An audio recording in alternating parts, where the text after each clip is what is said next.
오늘날 우리는 상대를 명백한 적으로 간주하고 자신이 우위를 점하기 위해 무슨 짓이든 서슴지 않는 다양한 사람들을 만나게 됩니다. 우리 편인 줄 알았던 이들과도 싸워야 하고 겉으로는 팀을 위해 일하는 척하고 동조하는 척하지만 뒤에서는 자신만의 이익을 위해 조직을 이용하는 자들도 자주 접하게 됩니다. 마키아벨리의 부활이라고 불리는 로버트 그린의 책 인간 생존의 법칙은 역사상 가장 위대한 승리자들만이 알던 경험과 지식을 오늘의 관점으로 정리한 전략의 바이블입니다. 이 책은 인생과 비즈니스라는 격전장에서 승리하기 위한 33가지 전략을 소개하고 있습니다. 오늘은 책 인간 생존의 법칙을 바탕으로 역사상 가장 위대한 승리자들만이 알고 있던 인생에서 인간관계를 주도하고 나의 인생과 비즈니스 라이벌과의 전쟁에서 승리하는 4가지 전략에 대해 알아보겠습니다. 1. 복종하는 것처럼 보이면서 조종하라. 숨어서 공격하기라는 전략입니다. 이런 수동적 공격 전략을 쓰기 위해서는 사람들과 잘 어울리며 전혀 저항하지 않는 것처럼 비춰야 하겠죠. 뚜렷한 주관이 없고 다소 무력해 보이기까지 하지만 결국 모든 상황은 그런 숨은 의도를 가진 사람에 의해서 지배되기 마련입니다. 사람들은 생각보다 고집스럽습니다. 자신의 의견을 쉽게 바꾸지 않습니다. 이럴 때 대놓고 반대하거나 상대의 생각을 바꿔놓으려 애쓴다면 의도와는 달리 정반대의 결과를 초래하기 쉽습니다. 하지만 수동적이고 고분고분한 얼굴로 대하게 되면 맞서 싸우거나 저항하려는 사람이 줄어들게 됩니다. 사람들과 조화를 이루면 큰 힘을 얻게 됩니다. 이건 마치 큰 물을 댐으로 가로막는 대신 물길을 원하는 방향으로 돌리는 것과 같습니다. 우리의 전략을 눈치채지 못한 사람들은 우리의 의도에 따라 미묘하게 생각을 바꾸기 시작하고 마치 전염되듯 점점 그 숫자는 늘어날 것입니다. 마쿠에서 계속 작업하며 진척 과정을 수시로 확인하기만 하면 어느덧 사람들이 우리의 도움에 의존하게 된다는 것을 알게 됩니다. 그들은 우리를 동지라고 생각하게 됩니다. 유쾌하고 고분고분하며 심지어는 약해 빠진 얼굴로 사람들을 조종할 수 있게 되는 것입니다. 그들은 수동적 공격이라는 말 그대로 수동적인 동시에 공격적입니다. 겉으로는 다정하며 친한 척하지만 속으로는 음모를 꾸미며 사람들을 마음대로 움직이겠다는 적대적 의도가 있는 것입니다. 그러나 사람들은 이러한 행위의 희생양이 되면서도 복종과 공격이 동시에 일어난다는 것을 쉽게 알아차리지 못합니다. 전혀 위협적이지 않은 호감이 가는 겉모습에 말려들게 되는 것입니다. 2. 협상 중에도 진격을 멈추지 마라. 사람들은 상대와 직접 대립하면서는 얻을 수 없는 것들을 얻기 위해 협상에 나섭니다. 협상에서 유리한 고지를 점령하기 위해 표면적으로는 공정성과 도덕성을 들먹이기도 합니다. 하지만 승리자가 되기 위해서는 거기에 말려들어서는 안 됩니다. 승리하는 비즈니스와 인생을 위한 33가지 전략이 담겨있는 책 로버트 그린의 인간 생존의 법칙에 의하면 협상은 영향력이나 유리한 입장을 차지하기 위한 책략전이라고 합니다. 따라서 협상 전은 물론이고 협상이 진행 중일 때도 진격을 멈추지 말아야 하고 상대를 계속 압박해야 합니다. 그래야 자신이 제시하는 조건이 먹혀든다고 저자는 강조합니다. 유리한 상황에 있는 협상가란 상대보다 더 많이 가지고 있는 사람입니다. 이들은 상대에게 의미 없는 많은 것을 양보하는 대신 중요한 것을 얻어냅니다. 그러기 위해선 자신이 타협을 모르는 집요한 인간이라는 명성을 구축해 놓는 것이 필요합니다. 그러면 상대는 그를 만나기 전부터 당황할 것입니다. 영국의 위대한 외교관이자 작가인 해럴드 니콜스는 세상에는 두 종류의 협상가가 있다고 믿었습니다. 바로 전사 유형과 상점 점원 유형입니다.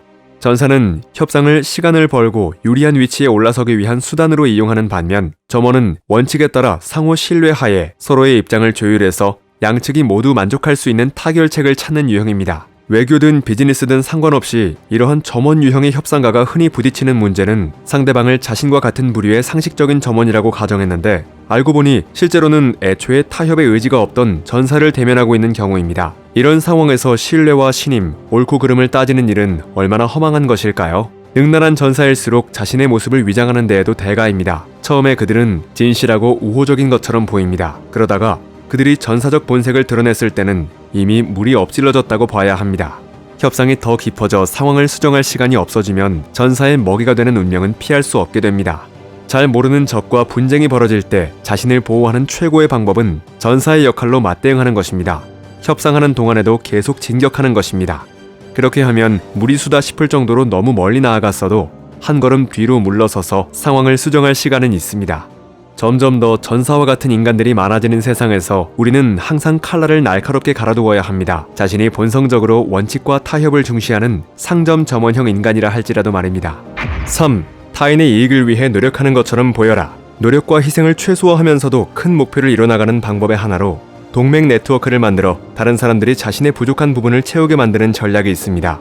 이것을 동맹의 기술이라고 합니다. 이 기술에서 필요한 점은 적절한 순간에 우리가 원하는 대로 해주고 힘을 보완해줄 동맹을 효과적으로 선택하는 일입니다. 그래서 그들에게 선물을 보내고 우정을 제공하고 필요할 때 손을 내밀어야 합니다.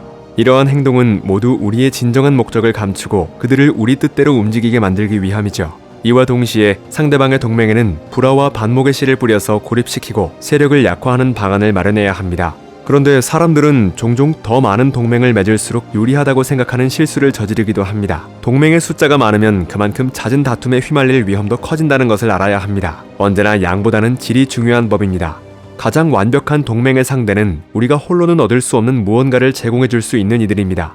이해관계라는 유대를 구축하고 우리 역시 그 보답으로 무언가를 해줄 수 있는 동맹 상대를 찾는 것이 최선입니다. 우리가 동맹을 맺는 것은 필요, 즉 충족하고자 하는 목표가 있기 때문입니다. 이것은 자신의 성공 여부가 달린 실용적이고 전략적인 문제입니다. 만일 감정과 겉모습에 혹해서 동맹을 유지한다면 그 사람은 이미 위험에 빠진 것입니다. 감정으로 동맹관계를 맺으려는 생각이 들 때마다 그런 충동에서 벗어나려고 해야 합니다.